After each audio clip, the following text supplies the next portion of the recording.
It all begins in the glimmering, dangerous underbelly of Las Vegas, where neon lights promise fortune, but shadows whisper violence. And in the middle of it all is Nick Wilde, a man who looks like he's already lived 3 lifetimes of pain, regret, and street-brawled wisdom. He's not your average bodyguard.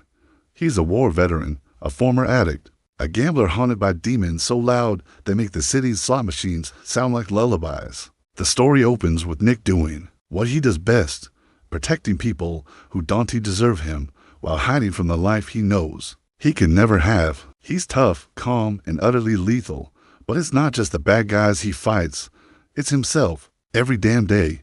Then, everything changes when a familiar face returns. Holly, a young woman Nick once mentored, walks back into his life, battered, bruised, and burning for vengeance. She was drugged and assaulted by a sadistic gangster named Danny DeMarco, a man who hides behind armed guards, wealth, and the illusion of power.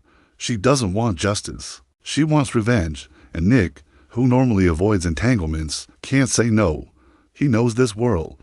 He's danced with devils worse than DeMarco, and as much as he resists being anyone's hero, this time something clicks.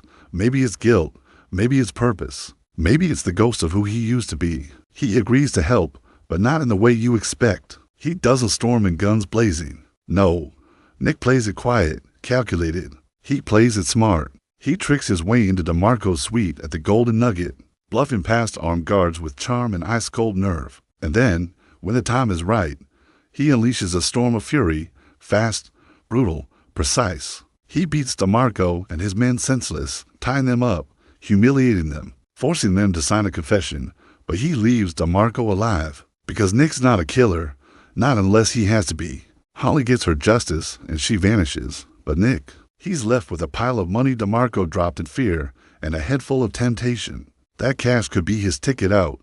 He dreams of Corsica, of blue waters and clean slates, but Las Vegas has claws, and Nick has a weakness, the thrill of the gamble. He takes that money and steps into the casino like a man chasing salvation, through a devil-esque bargain, and for a moment, luck shines. He turns thousands into hundreds of thousands. He wins, and wins, and wins. He's so close to freedom, you can taste it through the screen. But deep down, Nick doesn't believe he deserves a happy ending. That self-destructive itch creeps back in, and in one tragic roll of the dice, he loses it all. Just like that. Back to zero. As he spirals, we meet Cyrus Kinnick, a soft-spoken, awkward young man who hires Nick for protection. At first, Cyrus seems like just another rich tourist, but there's something more beneath his polite demeanor. He's terminally ill, rich beyond belief, and desperately seeking one last taste of courage before death takes him. He wants to stand in front of danger, just once, and not run. Nick, despite his cynicism, is moved. They become an odd pair, broken in different ways, both searching for something pure in a world full of rot. Cyrus sees in Nick what Nick can't see in himself: honor, strength, and the capacity to change. But while Nick tries to stay afloat, DeMarco has gone underground and is now dead, murdered by his own mafia family for bringing shame on their name. And now they want Nick. They send enforcers, trained killers, and Nick, outnumbered and outgunned, faces the kind of fight that writes legends. In a restaurant brawl that feels like poetry written in broken bones, he dismantles them with a fury that is almost tragic, because every punch he throws is a cry for freedom. He believes he'll never reach, bleeding, hunted, and broke again. Nick stumbles into one final crossroads.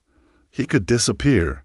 He could let the darkness win. But Cyrus returns, this time not with money, but with belief. Belief that Nick is better than the city that broke him, that he can still get out, still change, still matter. And for once, Nick listens. He doesn't take the easy way out. He doesn't gamble. He doesn't run. He says goodbye to Las Vegas, to his ghosts, and to the man he used to be. In the final scene, we don't see a man riding into the sunset.